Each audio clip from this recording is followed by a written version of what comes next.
श्री स्वामी समर्थ, श्री गुरुदेव दत्त.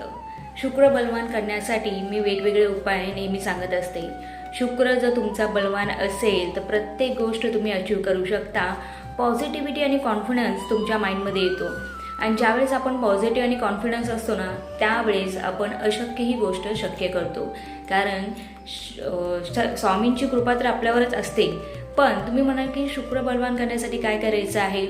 खर्च करावा लागतो. काही गोष्टी आहेत, म्हणजे जसं मेहनतीला पर्याय नाही तसं शुक्र बलवान करण्यासाठी इतरही गोष्टी मी तुम्हाला सांगितल्यात. पण जर शक्य होत असेल तुम्हाला तर चांदीचा कडा, चांदीचा कडा जो असतो तो विकत घ्या, तो हातात घाला. आणि चांदीचा कडा नसेल तर चांदीची रिंग आहे, जोडीदारासाठी पण घ्या, तुमच्यासाठी पण घ्या. चांदीची रिंग तुम्ही वापरायला सुरुवात करा. त्याच्यामुळे आपला शुक्र 100% बलवान होतो. आणि शुक्र बलवान झाला तर तुमच्या पर्सनॅलिटीमध्ये जी चेंजेस आहेत ना ते तुम्हाला स्वतःला जाणवतील. आणि बघा, करून बघा. आजच एखादी चांदीची अंगठी किंवा चांदीचा कडा, ब्रेसलेट जे जमेल ते घ्या, करून बघा आणि कमेंटमध्ये लिहायला विसरू नका. श्री स्वामी समर्थ, श्री गुरुदेव दत्त.